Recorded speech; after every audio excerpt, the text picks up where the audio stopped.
All right, today we are going to look at the sentence fluency trait. So we're going to look at 3 pieces of writing, and then we're going to grade them using the sentence fluency rubric. So the first one is called Bud. There was a boy. His name was Bud. One Saturday morning, Bud said, "I'm bored. I want to do something new." Bud thought and thought. Then Bud said, "I know. I'll make a paper airplane." Bud made a paper airplane. But the paper airplane. It flew. Bud didn't like how far it went. "I want this to go far," Bud said. Bud thought and thought. "I got it," Bud said. "I'll put a glide onto it, two of it." Did it? Did. But went outside. Bud threw it. It still didn't go far. "I got it," Bud said. "I'll put a motor on it." Bud put a motor on the paper airplane. It was time for bed. "I'll play with it tomorrow," Bud said. But got up, and the next morning Bud got his airplane. He went outside. Bud wound the motor up for a long time. Bud threw the paper airplane very hard. The paper airplane went up and up and up. The paper airplane went so far, Bud lost the paper airplane. Bud was sad. Bud thought and thought. "I got it," Bud said. "I'll make a big one," Bud said.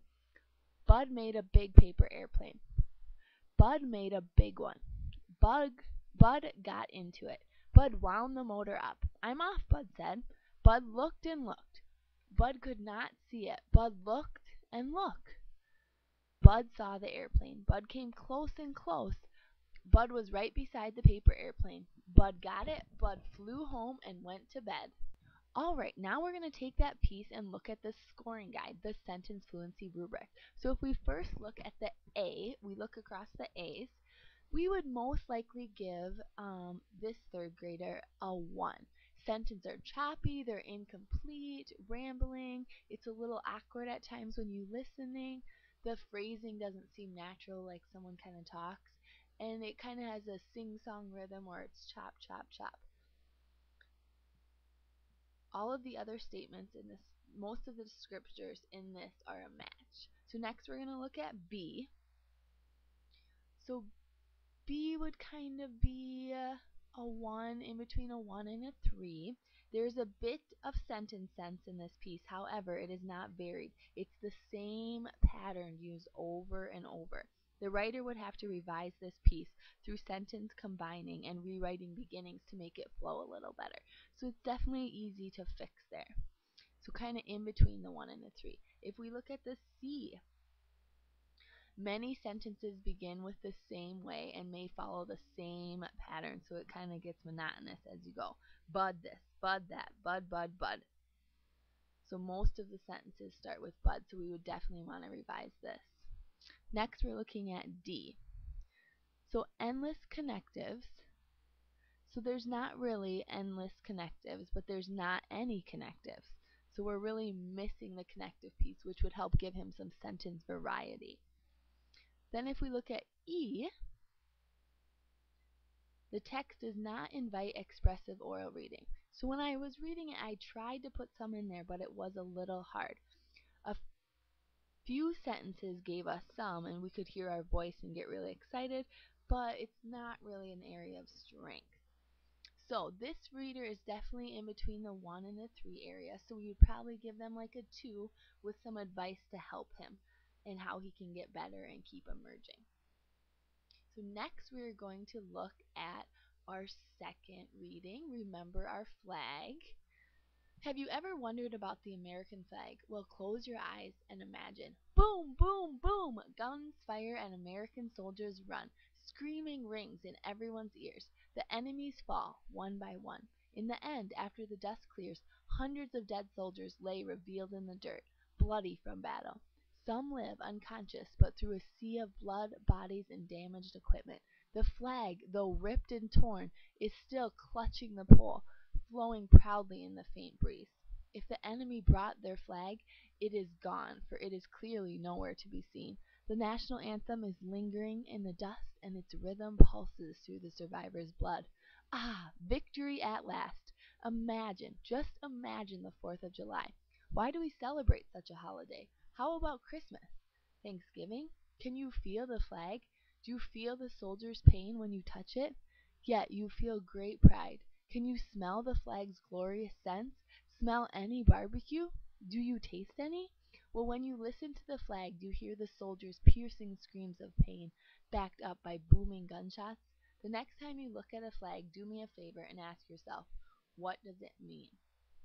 Wow, so this was a lot different than the first one we read.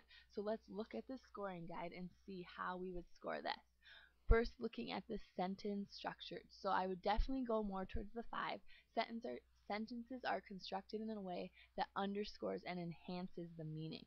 This paper is a great example to show how sentences can really build to a high point towards the end of the piece. You can't help but get drawn right into the idea by the way the sentences guide you. Some of the sentences even imitate the sounds that we might hear if we were actually there. If we look at B, sentences vary in length as well as structure. Fragments, if used, add style. Dialogue, if present, sounds natural. So there wasn't a lot of dialogue, but there's an excellent variety of sentences and creative use of structure. This is a highly energetic piece, and it is both the words and how they are placed in sentences that generates that feeling. If we look at C, purposeful and varied sentence beginnings add originality and energy. Yes. There was no but this and but that here. Each sentence had its own way of starting and leading us to the conclusion. D. The use of creative and appropriate connectives between sentences. So in the end, but through a sea of blood, imagine, are a few examples of some of the connectives that this author used. And the last one, the writer has thought about the sound of the words as well as the meaning. The first time you read it aloud, it is a breeze. So the piece is actually very poetic, and it's definitely easy to read and a great piece to read if you're practicing oral presentations. Some sentences just go so well and you just keep going. You don't even have to rehearse. You can just read it aloud and it just flows right out. So awesome job with that piece. And then we have one more piece to look at, all about rabbits. If you put 2 rabbits together, they will fight up to 3 months. Rabbits have a great fear of falling. If it is very cold outside and you bring the rabbit into a nice warm place inside a house, it will get a cold and it might even get iller. If you leave to go anywhere, you should leave a radio on so it won't get lonely. You should always hum so it will know you're there. Never sneak up on a rabbit. It will have a heart attack and die. Sometimes a rabbit's nails will get too long and you want to trim them. You should know, trim them back too far because you might cut the rabbit's veins, and a great amount of blood will come out and he might die. You should always pick up and play with him or she, the rabbit, because the rabbit will not be tamed and you won't be able to pick him up anymore. Alright, so this is definitely going to be more in the 3 and 2 range as we look at the rubric. So although the sentences may not seem artfully crafted or musical, they get the job done in a routine fashion. So the sentences are, for the most part, functional, but not really more than that in the 5 or 4 region. If we look at B, sentences are usually constructed correctly. They hang together. They are sound. So the majority of the sentences are well written and not very hard to read. So that's pretty good, a 3 for there. If we look at C,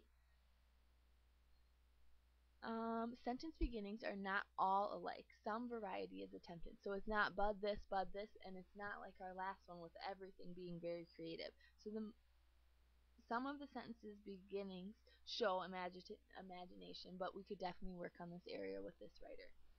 D. The reader sometimes has to hunt for clues that show how sentences interrelate through connecting words and phrases. The connections are there but are not highly effective in most of the places. It's not confusing to the reader where the writer is headed, but you understand only at a very superficial level. You're not getting very deep with it. Then if we get to E, parts of the text invite expressive oral reading. Others may be stiff, awkward, choppy, and gaggly. So that's definitely true. As I was reading, you could probably hear spots where I kind of got caught up on the words. So those are the 3 examples of sentence fluency. We will be working on this trait next, and I know you guys are going to do awesome. Let me know if you have questions. Thanks!